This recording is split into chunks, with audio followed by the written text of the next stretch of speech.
insumos, desde hace un año el país ha considerado necesario establecer criterios de priorización para el ingreso de las prestaciones a través de un sistema multicriterio, y allí se define finalmente, por ejemplo, cuáles son los medicamentos que van a ingresar a la cobertura del Fondo Nacional de Medicamentos. Y el fondo tiene muchas fortalezas para la negociación con la industria, sin lugar a dudas.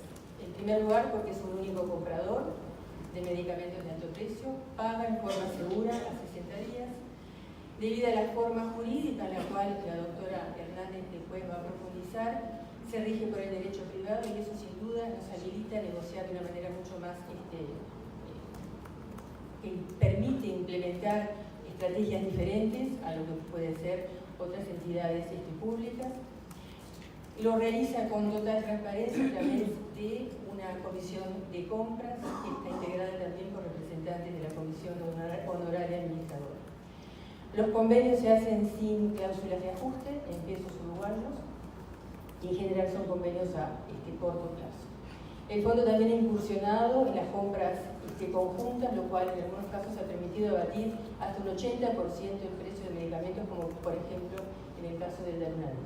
Y como les decía hoy, en los últimos años el fondo ha incursionado en la realización de acuerdos de riesgo compartido.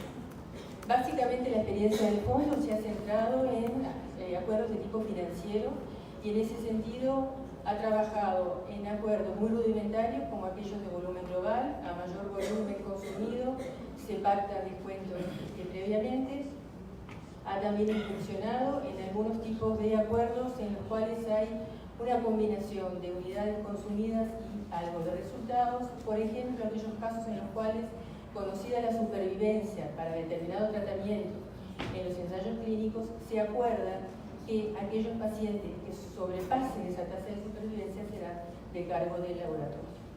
También se ha trabajado en acuerdos que toman como foco la adherencia, las dosis promedio.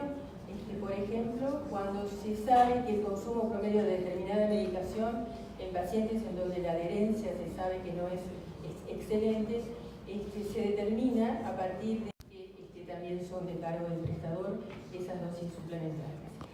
Y últimamente también el fondo ha incursionado en un modelo de tarifa plana que últimamente ha sido denominado en diferentes enfermedades. Se define la incidencia, es decir, el número de solicitudes de inicio, se establece un rango y el fondo paga en forma fija mensual una cuota establecida. Existen en los acuerdos cláusulas en las cuales se plantea la revisión de esa cuota fija cuando el número de solicitudes está por encima o por debajo del rango, o cuando ocurren algunas otras situaciones coyunturales, como pueden ser cambios en el valor del dólar o en las normativas de cobertura. También el fondo ha implementado en este modelo de tarifa plana para algunos dispositivos, como por ejemplo los stent para la angioplastia coronaria, que permitió abatir el gasto en más de $1 millón. Si bien el fondo no ha implementado estrictamente acuerdos basados en la utilización o acuerdos centrados en resultados, en donde sin lugar a dudas es mucho más sofisticado la propuesta y en donde pasamos de un volumen utilizado a una prescripción adecuada o a efectividad, me parece que valía la pena señalar que todas las prestaciones del fondo se realizan en el marco de normativas de cobertura, donde se establecen claramente los criterios de inclusión, el seguimiento, los criterios de exclusión e incluso cuándo se suspende la cobertura, cuando se ha perdido la efectividad. Y estas normativas, por supuesto, que son conocidas por la industria y muchas veces forman parte de los acuerdos de riesgo compartido. Estas normativas no son guías de práctica clínica, se realizan tomando en consideración los criterios de inclusión de los ensayos clínicos que han mostrado beneficio y, por supuesto, que también las posibilidades de mantener una cobertura universal sostenida. Y estos son algunos de los ejemplos. Yo les mencionaba hoy aquel que asociaba unidades consumidas y resultados, que es el caso del erlotinib. Cuando el paciente sobrepasa el promedio de supervivencia, las dosis posteriores son de cargo del laboratorio. Este acuerdo ya no funciona más porque el erlotinib ahora entró en un sistema de tarifa plana. Respecto a la adherencia, el tratamiento con Ilopros, cuando el paciente supera el promedio de nebulizaciones, las posteriores son de cargo del laboratorio y, como recién les decía, la tarifa plana para el uso de stents. Por supuesto que estos acuerdos requieren de un monitoreo muy cercano. Nosotros, por ejemplo, para el caso del Ilopros, tenemos implementado un sistema de seguimiento a través de una licenciada en enfermería que se contacta telefónicamente o incluso en forma presencial con los pacientes y recaba información que se vuelca en el sistema que tiene que ver con la situación funcional, con la adherencia, con efectos adversos y donde finalmente se define si la cobertura corresponde al laboratorio o al Fondo Nacional de Recursos. Este es un ejemplo del tratamiento de cáncer de mama en tarifa plana, en el cual fue posible, a través de este acuerdo, incrementar la cobertura pasando una tercera línea de cáncer de mama metastásica sin incrementar el gasto. ¿Cuáles podríamos decir que son las fortalezas que tiene el fondo para establecer estos acuerdos de riesgo compartido? Sin lugar a duda que es fundamental la estabilidad política y económica del país. También disponer de información epidemiológica. Nosotros disponemos, además de la propia, de información a nivel nacional. Por ejemplo, para las patologías oncológicas existe un muy buen registro nacional de cáncer y también existen los registros vitales del Ministerio de Salud Pública. El sistema de información del fondo también es una fortaleza, es un sistema potente. Nosotros tenemos la potestad de que financiamos solamente cuando nos llega la información y eso, sin lugar a dudas, fortalece la validez y la completitud de los registros. Las normativas de cobertura, como decíamos, que establecen criterios de exclusión y de suspensión de la cobertura, la disponibilidad de instrumentos de control, los datos propios y la posibilidad de realizar impactos presupuestales en combinación del área técnica y el área administrativa, de manera de poder proyectar con un modelo que permite evaluar modelos dinámicos en el mundo real, sin tener mayor incertidumbre presupuestaria. Pero por supuesto que también hay debilidades, y estas son algunas. Por un lado, el incentivo negativo para incorporar pacientes por parte de la industria.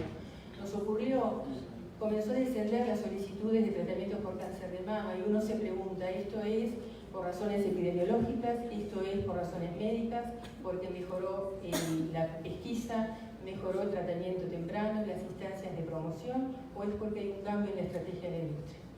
Por otro lado, también la limitación que conversábamos ayer en el taller, cuando tenemos un acuerdo compartido, un acuerdo de riesgo compartido de medicamentos originales, si aparece en el mercado un biosimilar o genérico, es un elemento a tener en cuenta. Y por otra parte, el poder permanecer cautivo del prestador. ¿Qué quiero decir con esto? Cuando el fondo financia con un laboratorio algunos medicamentos y otros que no están contemplados en la tarifa, cuando puede existir competencia, el hecho de tener un producto fuera de la tarifa también es un aspecto que puede complicar y que hay que tener en cuenta. Bueno, y para terminar, yo les decía que el monitoreo es fundamental en la implementación de este tipo de acuerdos. Esto es un esquema del proceso de autorización que lleva cualquier solicitud del fondo, en donde el seguimiento tanto administrativo como el seguimiento clínico son fundamentales. Y esto está sustentado, como les decía, por un sistema de información potente.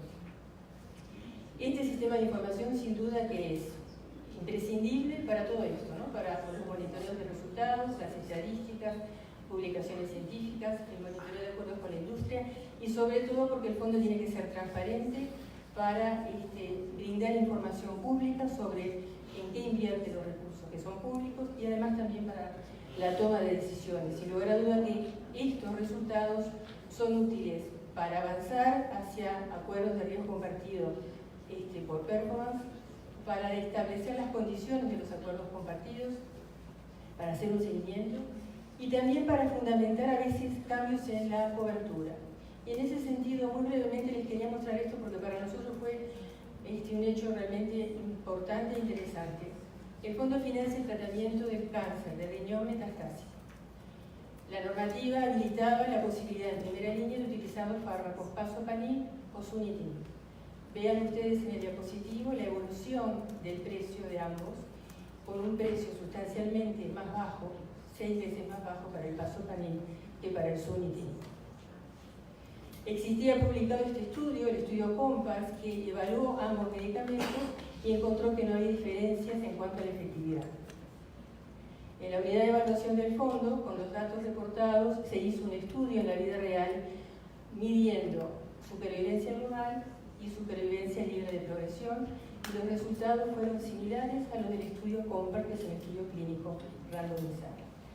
Y eso sin duda habilitó al cambio en la normativa de cobertura, habilitando, excepto que existan contraindicaciones, la utilización en primera línea solamente del pasopanib, haciendo por supuesto mucho más eficiente la inversión. Estos son otros ejemplos de estudios realizados que están todos disponibles en la página web del fondo. El fondo también dispone de estadísticas respecto al uso por prestador, por departamento, que están publicados también en la página web, donde muchas veces hay microdatos a los cuales puede acceder cualquier ciudadano. Este es un ejemplo de un formulario que recoge los datos de tratamiento de cáncer de mama, en donde, bueno, como ustedes pueden ver, hay variables clínicas, exámenes paraclínicos, tratamientos previos. Eso se vuelca en un sistema de información. El fondo hoy está avanzando hacia el ingreso remoto de los prestadores sin necesidad de los formularios en papel. Y bueno, administración controla todos estos acuerdos teniendo en consideración la información, los datos evaluados en la unidad de evaluación, integra toda esta información, integra muchas veces las comisiones de seguimiento que forman parte de los contratos de riesgo compartido, y además implementa un sistema de reasignación, es decir, que cuando un medicamento no se utiliza con un paciente, por ejemplo porque el paciente ha fallecido, ese medicamento se reasigna a otro paciente, y eso también es considerado en los acuerdos de riesgo compartido. Y esto es, para terminar, lo que ha permitido este tipo de acuerdos de riesgo compartido en la cobertura del fondo. En el año 2004, solamente el 1% del presupuesto del fondo se invertía en medicamentos. En el año 2017, como vimos, y en el 2018 es el 16%. Pero a través de la compra eficiente se ha logrado que los precios desciendan o que crezcan por debajo del IPC. Sin embargo, la cobertura en cuanto al número de pacientes y tratamientos ha crecido, y esto es lo que, bueno, claramente se ve también en este diapositivo, donde en azul se grafican los pacientes y en rojo el gasto de transporte. Como conclusiones, lo que podemos transmitirles es que estos diferentes modelos de negociación con la industria permitieron una compra de medicamentos eficiente, mejorar la sostenibilidad y la accesibilidad, disminuyendo los riesgos de incertidumbre. Permiten precisiones más reales del gasto y una disminución de la incertidumbre sobre el impacto presupuestario. Están sustentados por un sistema de información potente. El Uruguay está avanzando también hacia la historia clínica electrónica nacional, lo cual sin lugar a duda también va a aportar un elemento relevante. Es importante también tener en cuenta que se requiere de recursos e instrumentos de control para realizar el seguimiento estricto de estos acuerdos, y también es importante señalar que en muchos casos contribuyen a mejorar la calidad asistencial porque el monitoreo cercano de los pacientes permite que la asistencia de estos se optimice. Como recomendaciones, bueno, podemos señalar la importancia del marco jurídico adecuado, que los acuerdos sean a corto plazo, las cláusulas que permitan abrir el acuerdo, como decíamos hoy, por ejemplo, por la aparición de genéricos o biosimilares, el sistema de información potente, la posibilidad de establecer normativas que especifiquen los criterios de inclusión y exclusión, tener instrumentos de control que obviamente no determinen una inversión en gasto que supere los beneficios de estos acuerdos, la transparencia en la negociación y poder desarrollar, que es en lo que el fondo ahora está también incursionando, auditorías de farmacia de una manera de poder controlar las prácticas, las buenas prácticas de farmacia y cuidar la medicación que el fondo tiene bajo su responsabilidad. Bueno, muchas gracias.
importa. I'm sorry for speaking in Spanish. Va a ser muy breve y en realidad, llamativamente, toma algunas cosas de las que hemos charlado en el taller de ayer, lo que se ha visto en todas las presentaciones en el día de ayer y hoy. Y son más que nada reflexiones desde la perspectiva legal en la que me corresponde a mí, sobre las lecciones aprendidas y los desafíos que hemos visto en nuestro país con respecto a este tipo de acuerdos.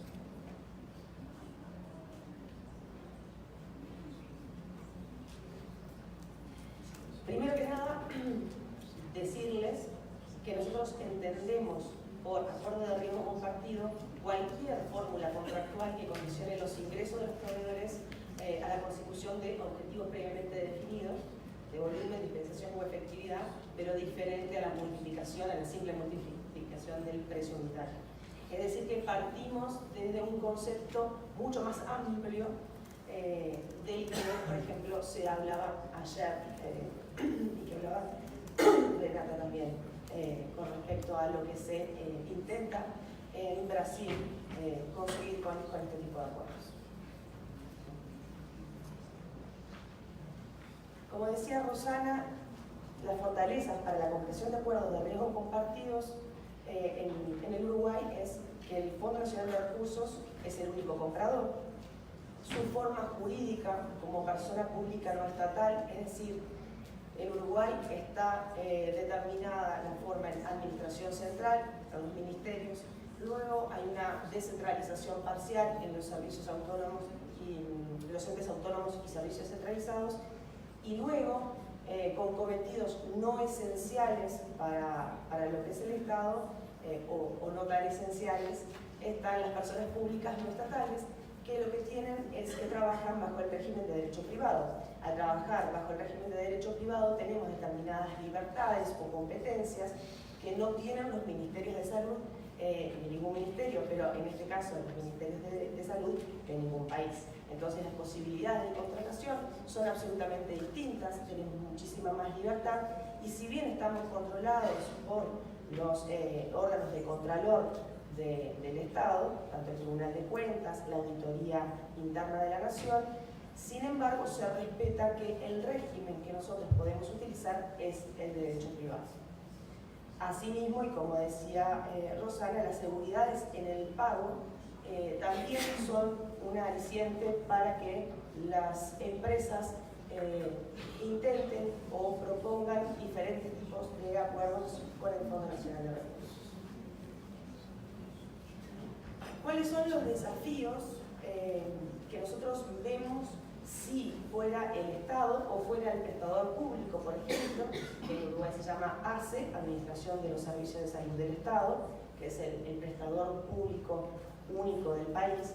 Si ese prestador quisiera hacer acuerdos de riesgo compartido, bueno, no podría hacerlo, porque justamente el marco jurídico le inhibe la realización. Para eso lo que se necesitaría sería una ley especial que levantara, esas imposibilidades y que le diera un régimen de excepción para este tipo de compras, y ahí tendríamos el mismo problema que Brasil en tomar de alguna forma un marco regulatorio general que hiciera como un checklist respecto de qué cosas necesariamente tiene que tener un contrato de este tipo. Creo que lo más asimilable en lo que es Uruguay es la reciente introducción de una normativa respecto a la participación público-privada, pero en materia de infraestructura, es decir, infraestructura vial, los trenes, etc. Para ese tipo de contrataciones también se necesitó una ley especial, una normativa especial, y es la forma que entiendo son tremendas. Es la forma que entiendo se puede llegar a conseguir ese cometido.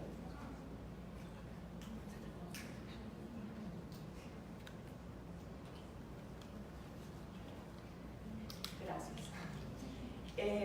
En cuanto a la regulación de las tecnologías sanitarias, tenemos determinados procedimientos que se realizan en el Ministerio de Salud Pública, pero como decíamos, nosotros, la realidad hoy de Uruguay es que al ser nosotros solamente el financiador, ya nos viene el fármaco, más allá de la participación que tiene el fondo en eso, ya el fármaco cuando viene a ser negociado es porque ya se registró y a su vez se incorpora al listado explícito de prestaciones.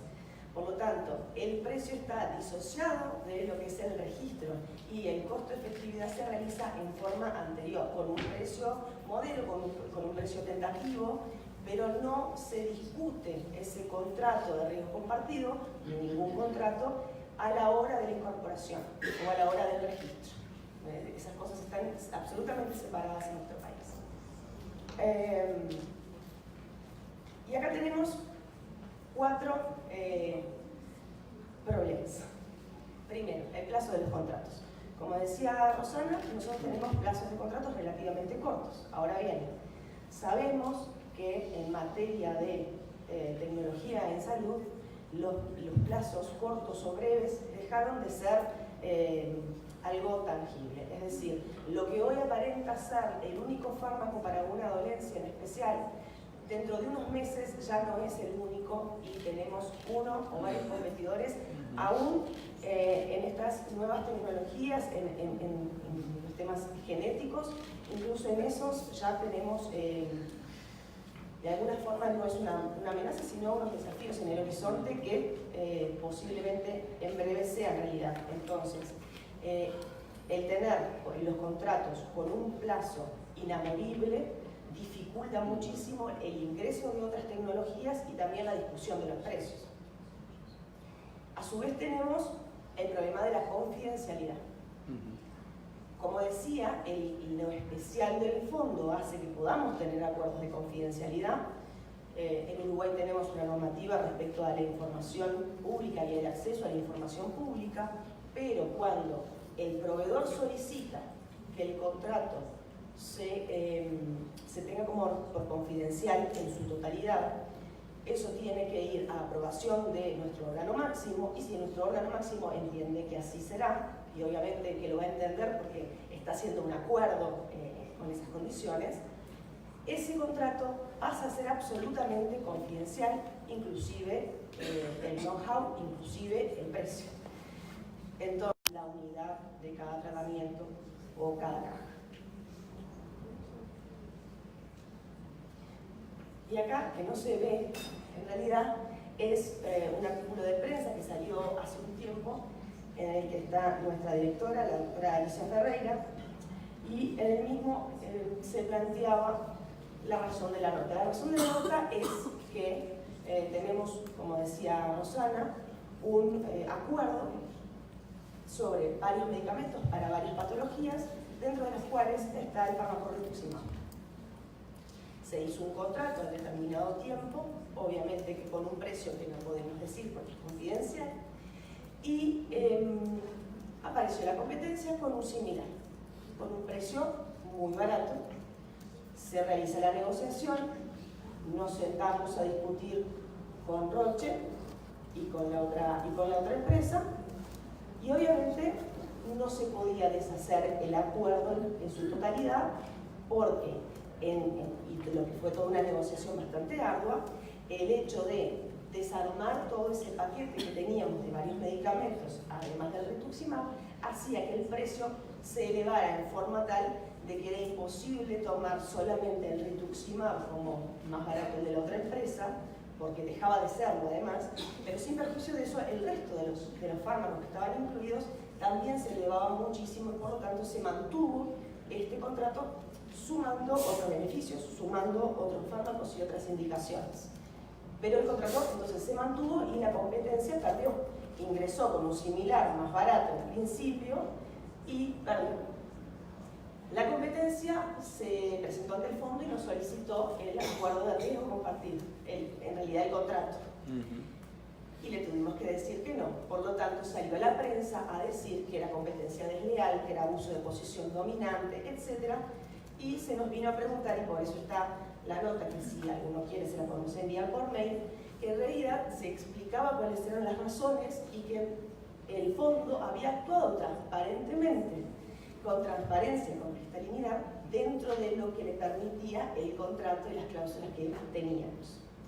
Y obviamente que la farmacéutica competidora no estaba feliz y no lo va a estar, y anunció determinadas medidas que iría a tomar, tomando en cuenta algunos antecedentes en Estados Unidos con respecto al abuso de la posición dominante en el mercado. Bueno, son desafíos, no tenemos la solución y la verdad revelada. Estamos andando un camino en el que estamos construyendo acuerdos de riesgo compartido y en el que vamos en la marcha aprendiendo cuáles son las piedras que se nos van poniendo y cómo podemos salvarlas para hacer un mejor contrato, un mejor acuerdo y el mejor acceso para el paciente. Entonces, como decíamos, primero los plazos de los contratos mediante acuerdos de riesgo compartidos pueden ir contra la mejora de los precios y la inclusión de biosimilares o mejoras tecnológicas en lo que es la cobertura del fondo. El precio no es posible identificar unitariamente y tenemos el confidencialidad versus transparencia. Claramente no es algo sencillo y por más de que levantemos la bandera de la transparencia, es cierto que la confidencialidad tiene su contracara, tiene su sombra y hay que ver cómo se la maneja. ¿Cuáles son los desafíos que desde Uruguay veíamos y después lo ratificamos acá, conversando con todos ustedes, que tenía Brasil o que tiene cualquier país a este ingreso? La legislación, obviamente la legislación, y la regulación de la competencia desleal o el acceso a la información pública.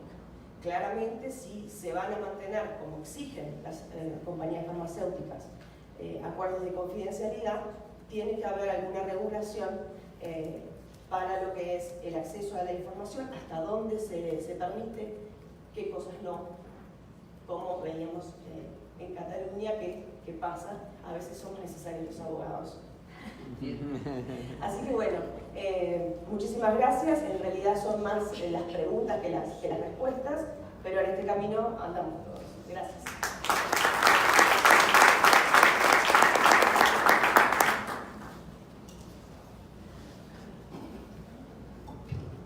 Muito obrigada, Rosana, Carla e Unis. Vou com o Dial para fazer os comentários, depois eu e o Augusto vamos fazer o encerramento.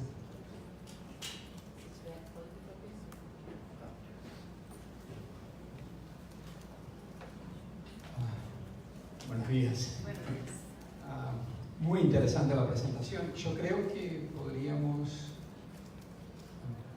¿Hablan portugués? ¿Hablan inglés?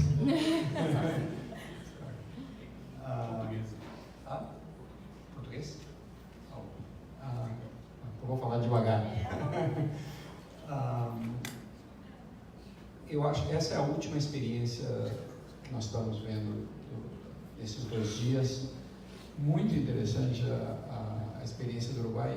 Na verdade, eu fico com algumas perguntas, eu acho que é uma reflexão geral, né? Talvez começar de trás para frente. Eu acho que a principal preocupação que vem desses modelos de risco compartido, ou como quer que a gente queira chamar isso, é a questão da confidencialidade que você falou, Carla, não? Será que nós estamos... É um instrumento útil? Será que nós estamos vendendo nossa alma para o diabo com esse tipo de coisa? Porque nós estamos resolvendo um problema de curto prazo, será? É a pergunta que eu me faço, não? Encontrando um mecanismo, mas ao mesmo tempo estamos dando um tiro no pé, não? Que não permitimos essa troca de conhecimento entre países, entre contratos diferentes, etc. Será que no longo prazo nós vamos sair perdendo? É uma dúvida que eu acho que, a partir do que eu tenho escutado aqui, uma reflexão que eu gostaria de colocar para vocês. Um pouco a experiência do Uruguai, como é que vocês veem? A segunda pergunta é, vocês têm esses acordos feitos? Foi feita alguma avaliação dos resultados que vocês alcançaram e qual tem sido a experiência, o que vocês... Algumas das lições aprendidas, digamos, com relação a isso, não? Eu acho que essa talvez seja uma... Sí, varios de estos acuerdos están en marcha. Como yo señalaba en la presentación, en algunos de ellos se establece una comisión de seguimiento integrada por técnicos del fondo, tanto del área clínica como del área administrativa y también de la industria, donde está pautado ese seguimiento y anual, e identificar si hay una cobertura que está por encima o por debajo de ese rango, si se plantea algún cambio en la cobertura, en momentos en los cuales allí debiera realizarse el pago fijo mensual, pues son contratos de tarifa plana. En lo que llevamos de este acuerdo, que ya lleva 2 años, si no recuerdo mal, en realidad los resultados del propio acuerdo han sido buenos, no ha sido necesario sentarse a revisar esa cuota fija mensual, y bueno, por lo tanto en ese sentido la experiencia ha sido favorable. Una de las lecciones aprendidas es lo que Carla mencionaba respecto a lo que sucedió con la aparición de un biosimilar, que de alguna manera nos pone en el medio de un conflicto que, como decía Carla, en realidad no tenemos una decisión. En los hechos, para el fondo, la resolución fue favorable porque se pidió que el laboratorio cotizara por fuera de la tarifa plana este medicamento.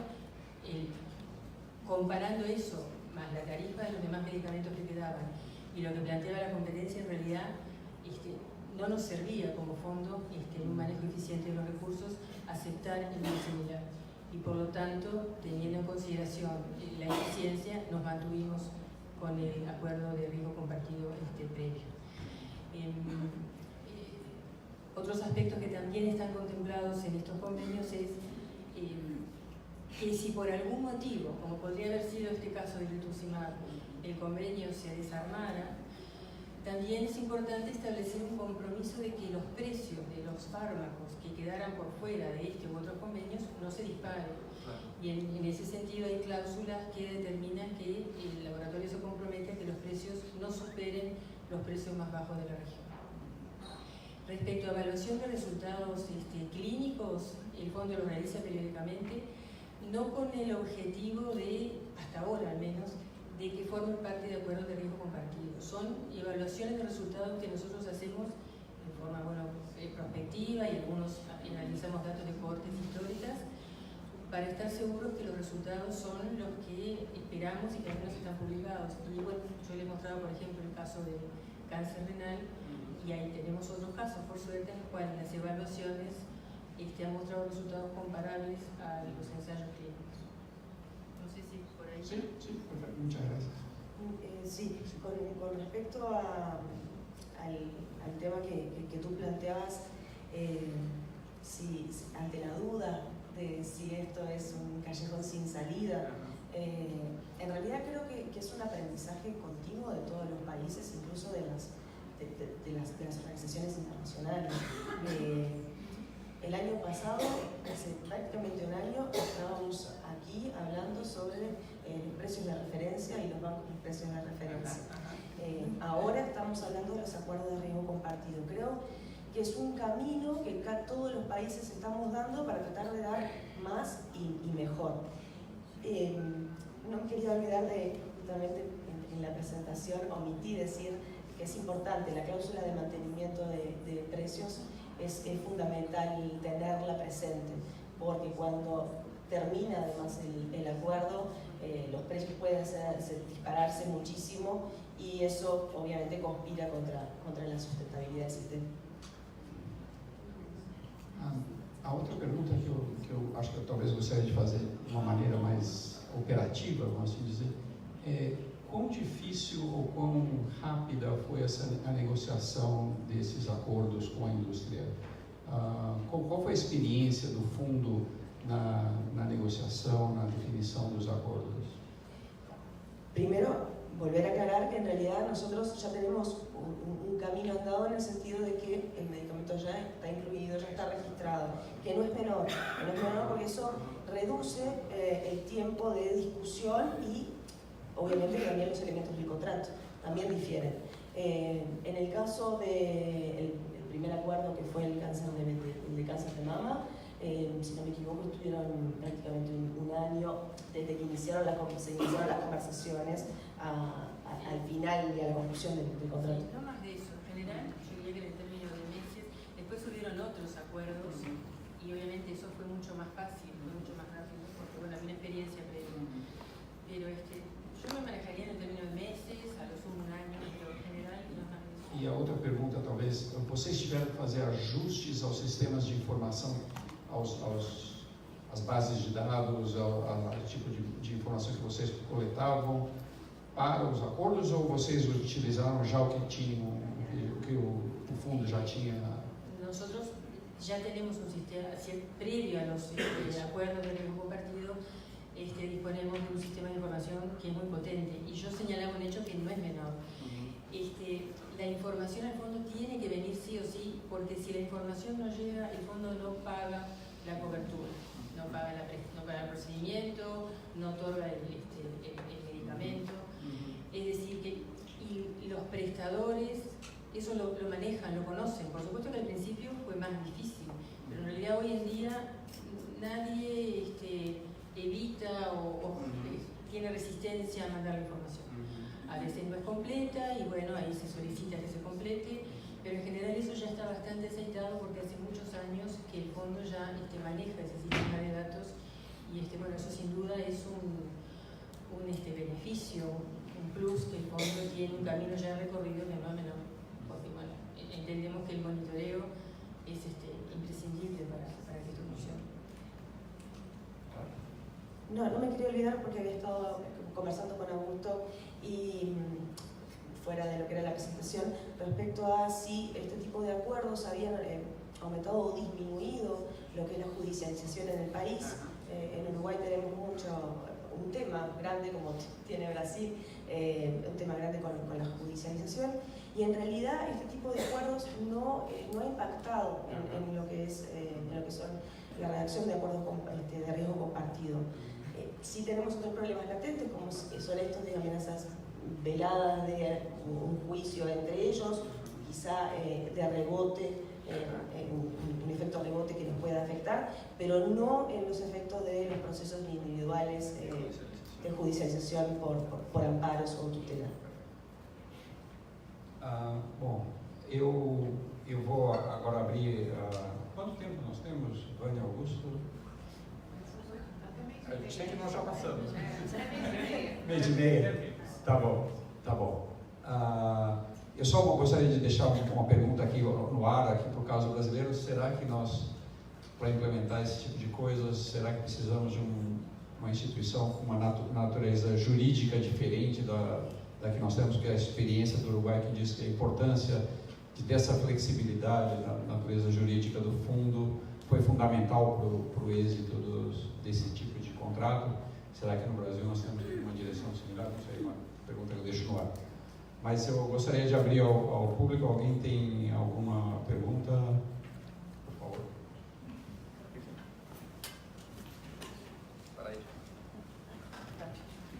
Bom, muito obrigado. Na verdade, a apresentação foi muito ilustrativa, não? E mostra como diferentes países de diferentes tamanhos, com diferentes condições, diferentes sistemas de saúde, conseguem lidar com o problema. A pergunta que fazia você antes, que dizia Raul, como? Então é muito importante compartilhar essa experiência. Um país de características muito diferentes, 3,5 milhões de habitantes. É interessante ver como vocês estão lidando com isso. Su modelo e também como, dependendo das doenças, dependendo da evolução da enfermidade, as dúvidas, não, se é sobre o desempenho ou se são modelos em termos mais financeiros que estão fazendo, os modelos são bem diferentes. O modelo que você mostrou é um modelo que basicamente o que faz é pagar uma prima, uma tarifa plana e transferir o risco sobre a empresa. Então, se você tem mais pacientes ou o tratamento é mais efetivo do que tinham planejado, bem, atuado, a empresa se faça cargo da diferença. E aí está a vantagem que o fundo acha, que o fundo encontra, e a empresa também fará seus cálculos e verá se conveniente ou não. Minha pergunta é, pontualmente, se você tem um acompanhamento quando a empresa, no caso do convênio com o Roche, o desempenho das drogas que você compraram foi maior aquele que você tinha pactuado. Você acompanha que os tratamentos estejam sendo entregues conforme os protocolos? Porque qual é o incentivo da empresa de continuar bem de perto o protocolo clínico e tudo quando já eles não vão receber por isso? Quais são os mecanismos que vocês desenharam para acompanhar e monitorar que a empresa cumpra com tudo isso em termos terapêuticos? Bom, se tem casos desses, se você pode registrar ganhos no sentido de deixamos de pagar tanto dinheiro porque a medicina foi mais efetiva do que tínhamos pactuado no contrato, bem? E finalmente uma reflexão referida àquela questão de discutir preços, transparência de preços e tantas outras políticas, não? Ingresso de medicamentos genéricos, biosimilares, que tem múltiplas dimensões. Eu acho que essa modalidade contractual vem a dar uma resposta a problemas bem específicos, mesmo como falou o Dr. Denizar essa manhã, não é para qualquer coisa. Bem, as políticas têm que ser mantidas de uma forma integral. A gente tem que continuar discutindo preços, procurando transparência, procurando fomento de ingresso do mercado de genéricos e biosimilares, no caso, tentando de realmente conhecer quais são os custos de fabricação. Aí, hoje víamos na apresentação de Catalunha, bem, aquele informe do High Level Panel de panel de alto nível do secretário-geral das Nações Unidas, onde mostravam as diferenças dos possíveis valores de quanto custa desenvolver uma nova molécula.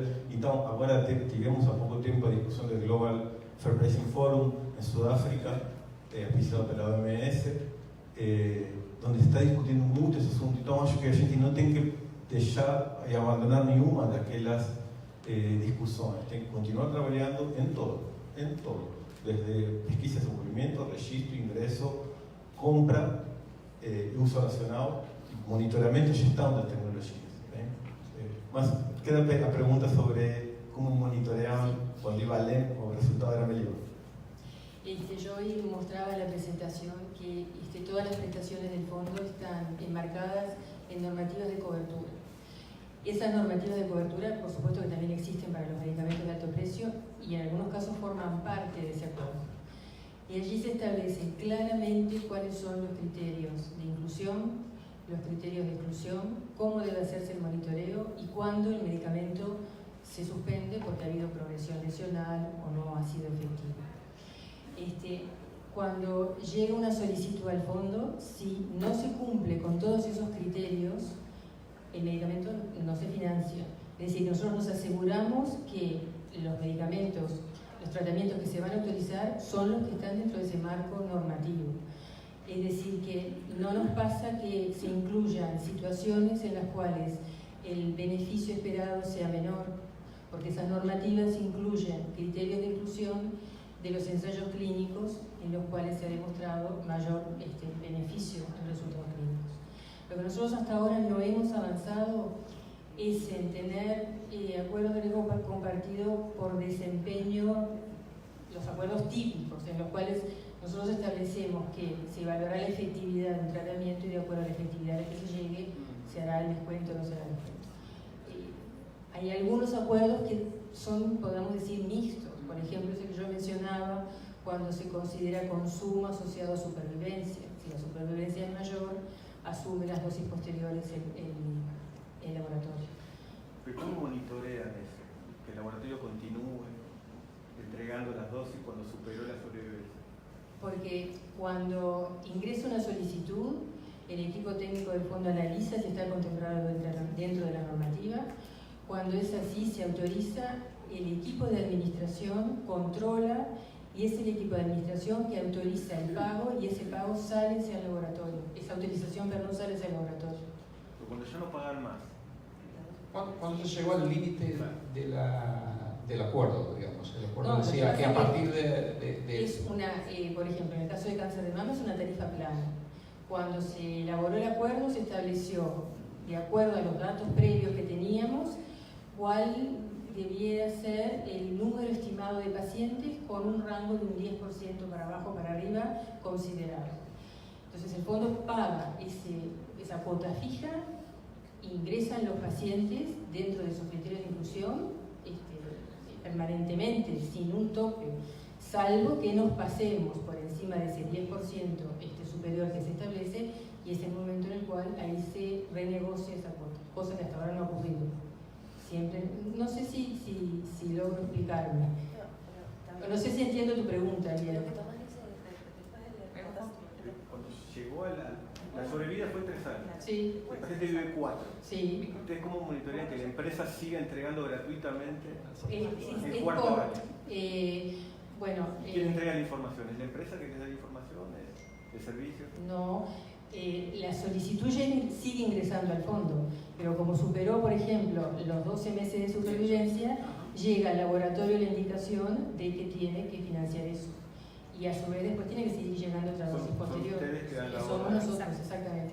Y además, bueno, también hay un monitoreo clínico en el cual se hacen estudios y ahí se evalúan también resultados clínicos. Pero es el fondo el que establece eso.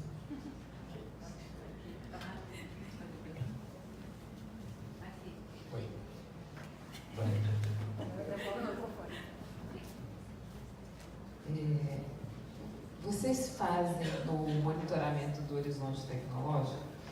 Porque, assim, como o Denizar falou, né, na minha opinião, o compartilhamento de risco tem que ser a exceção da exceção. E se houver, de preferência, que seja do modelo mais simples possível, que seria, na minha opinião, o financeiro, né, com limite de gastos e tal. Além disso, é preciso saber se vem outras tecnologias, outros medicamentos que vão fazer o medicamento que você fez o acordo compartilhado se tornar obsoleto. Então, vocês fazem esse monitoramento do horizonte tecnológico? Porque, por exemplo, sei lá, um medicamento para uma doença rara chega no ano que vem, tem um outro medicamento melhor ou com melhor posologia para a mesma doença, e você fez um acordo, se comprometeu a dar aquele medicamento, né, por um tempo, e daqui a pouco os pacientes já querem um outro medicamento e o acordo cai por terra. E se vocês também avaliam a questão de patente, porque para fazer um compartilhamento de risco, na minha opinião, o ideal é que seja um monopólio e que tenha uma patente que vai demorar a expirar, porque senão acontece o que aconteceu com o rituximab e o acordo cai por terra também. Primero volver a reiterar que no somos nosotros quienes incluimos o excluimos la tecnología en el país, sino que simplemente la financiamos a posteriori. Por lo tanto, y ha pasado en el que se tiene un fármaco determinado para una enfermedad, por ejemplo hepatitis C, antes de todos estos antirretrovirales y cuando se ingresaron estos, se excluyó el anterior, no para todas las instancias, pero para la mayoría de los grados de la patología, se excluyó del listado explícito. Por lo tanto, es una tarea del Ministerio de Salud Pública que incluye y excluye cuando algo queda obsoleto. Esa era, no sé si contestaba la pregunta. É apenas um complemento disso mesmo. É que gostaria de entender se quem inclui é no Ministério. Pero estas tecnologias que você ha listado acá estavam então previamente incorporadas.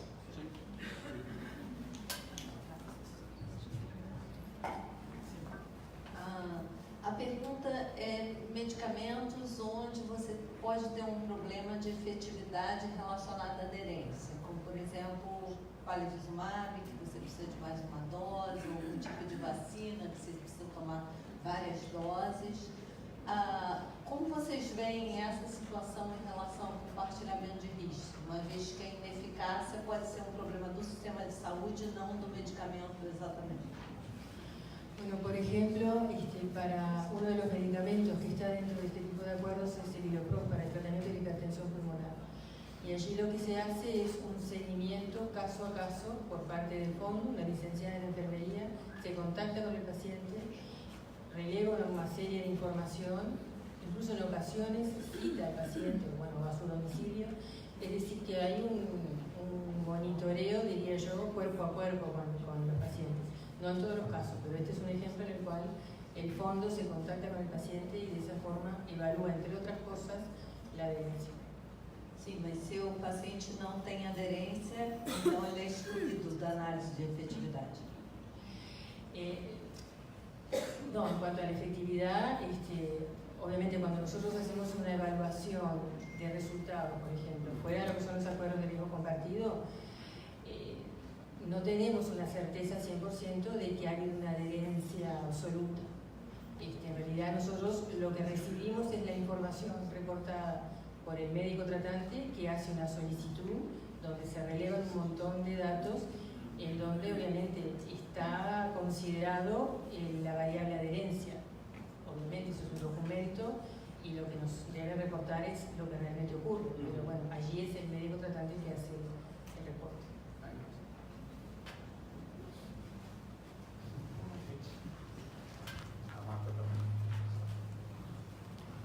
Hola, felicidades por la presentación y las iniciativas que nos habéis explicado. Si lo he entendido bien, en estas tarifas planas, en estas tarifas Netflix, que nosotros también tenemos y importaremos este nombre, porque nos dará mucho juego cuando lleguemos a Barcelona. He entendido que tenéis diferentes fármacos para la misma patología, ¿no? ¿Sí? Entonces, ¿esto implica que negociáis con cada uno de los laboratorios y se tienen que ajustar sí o sí al precio que vosotros establecéis? La primera pregunta. En los casos que tenemos, en realidad es el mismo laboratorio que dispone de diferentes fármacos para diferentes etapas de tratamiento, en una de las modalidades. Y la otra modalidad son diferentes patologías, pero también es el mismo laboratorio que los provee.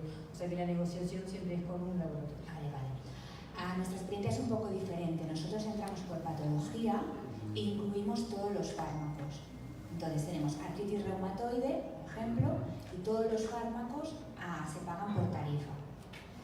Directamente no negociamos con el laboratorio, nosotros no lo hacemos con un acuerdo de riesgo compartido, sino que le decimos en Cataluña este tratamiento se va a pagar mensualmente a este precio y ellos normalmente se suelen ajustar en una negociación más directa con los hospitales. Esto nos permite ser muy dinámicos. Cuando se introduce un nuevo fármaco, directamente este fármaco se incluye en la tarifa, el laboratorio ya lo sabe, y también nos permite ser muy dinámicos si aparece un biosimilar, si aparece una bajada de precio, ¿vale? Bueno, creo que es una buena estrategia que tengáis en cuenta, porque la verdad es que el pago por caja o el pago por tarifa está dando puntos muy positivos, tanto si hablamos de ahorro, pero también en gestión clínica.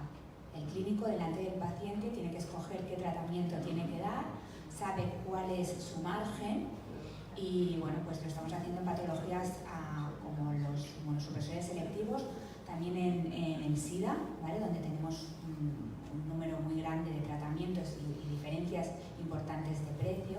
Entonces tú tienes un mix de pacientes, tienes que acabar gestionando clínicamente para que con todos tus pacientes acabes teniendo la media de precio que pagamos, ¿no? No todos los laboratorios se ajustan. Entonces, yo creo que es una buena estrategia muy completa y que la estamos haciendo desde el año 2014 y está muy bien aceptada y consolidada. Creo que es un punto de futuro a trabajar. Vamos añadiendo áreas, empezamos con hepatitis C, con VIH.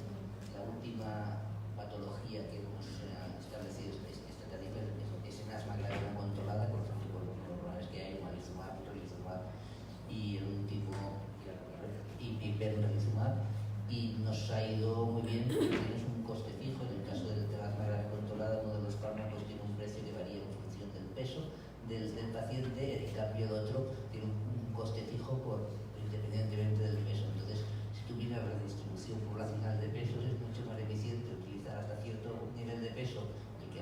y a partir de otro peso. Entonces, la implementamos en la escuela, la verdad es que nos está yendo bastante bien. Right. Okay. One last on comments. I'm sorry, my Spanish is even worse than my Portuguese, so unfortunately translators couldn't translate Spanish to English, so forgive me if you've already answered this. But two things. One is to address what Vanya said about adherence. A good example of that is in the United Kingdom when Pfizer or Pardavis before Pfizer were introducing atorvastatin. So what they did in one of the regions in England was to say, right, we will enter an agreement with you about cholesterol lowering. We'll introduce some degree of tolerance, allowing for adherence, but to help address that, we as Pfizer's will also fund nurses in the clinics to get the patients back on a regular basis. And as a result, then the drug worked in practice as it did in the clinical trials. So that's maybe some way to address adherence, particularly if you've got chronic diseases with basically patients not know, but don't feel if they've got hypercholesterolemia or hypertension. I think that's one way to address it. It's easier for the oncology drugs if they're given by infusion, or even the new cholesterol-lowering drugs are given by infusion, or by injection, because that way you've got a better idea of adherence, because either they're given in the clinic or they're given by a nurse coming to the home. So I think that addresses your point, Vanya, there, that if it's more of an injection, then you've got more adherence. If it's an oral tablet in an asymptomatic disease, then you're going to have to fund, somebody's going to have to fund nurses or things like that in the patient's home, because if it's not working, as you said, you know it's because the patient's not taking the drug or what. So I think that's a good point to put in there. The other point, interesting with the Pfizer one, is as soon as you've got generic simvastatin, and in the UK we can get our generics for sometimes 5% of the originator, that just stopped that arrangement. So that's why I like Catalonia to say every year, let's look at what's happening, because we know in the area of cancer we've now got biosimilars of rituximab, we've got biosimilars of trastuzumab, we've got biosimilars of G-CSF, etc. So is the landscape changing? I think your comment about horizon scanning, building that in to have regular reviews, because if we base the risk sharing on a patented drug, and now that patented drug or the similar one is now available as a biosimilar, well, sorry, that's 30, 40, 50% reduction. So it makes your risk sharing agreement, we want 50% reduction, even more so now to carry on with it. So maybe also to Hai Yun, when she talked about career, is do we do enough to reevaluate it when the if you like, the reference compound becomes available as a low-cost generic or biosimilar? So I'm sorry if you answered those already, but just some reflections. Bom, então vamos encerrar a sessão. Muito obrigado. Graças. E agora a Vânia e o Augusto vão fazer balanço geral da sessão, é isso?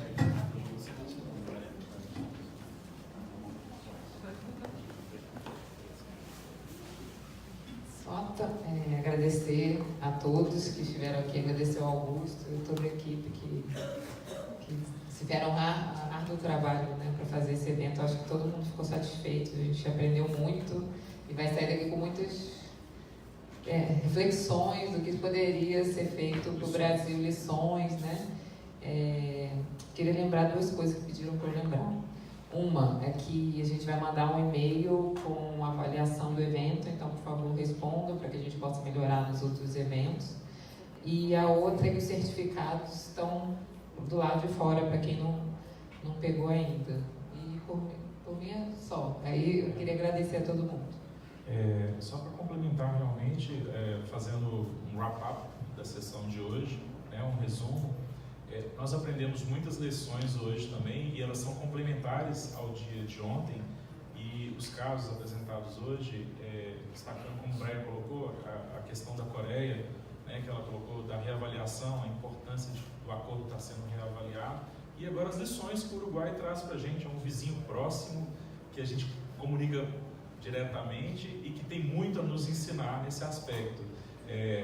Eu acho que nós não precisamos nem de piloto. O piloto já é o caso do Uruguai, tem muitas experiências para compartilhar conosco. Parabéns pelo trabalho que vocês realizam lá, né? E essa questão que o Uruguai traz, já traz algumas reflexões para o trabalho hoje à tarde. Né? Como um bom liberal que sou, que as pessoas sabem, intervenção no mercado pelo governo pode trazer problemas. O caso do Uruguai mostrou isso hoje. Né? O acordo, nós já temos muitas regulamentações governamentais que criam artificialidades no preço. Quer dizer, nós temos que pensar no nosso fluxograma para o Brasil, ou da sugestão para o Brasil, em minimizar essas artificialidades que geram preços mais caros para o sistema de saúde.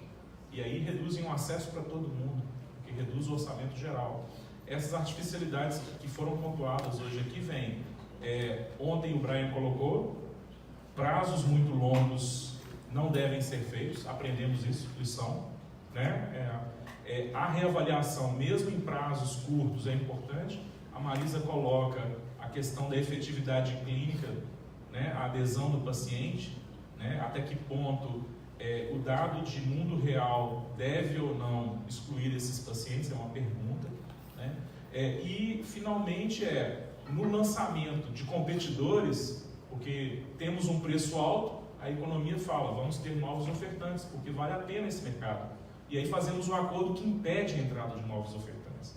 Então, esses são pontos de reflexão muito importantes, porque nossos países são capitalistas e adotam esses modelos. E aí nós criamos artificialismos que impedem a redução do preço para nós mesmos. Então, a pergunta que vai para a tarde de hoje é como reduzir o impacto dessas questões de artificialidades que nós introduzimos ao fazer o contrário.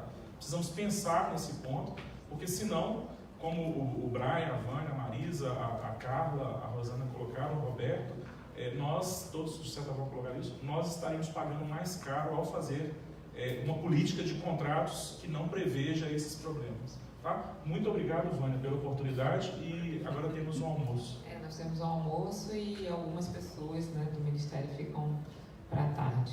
Obrigada, gente. ¿A qué hora? Vai ser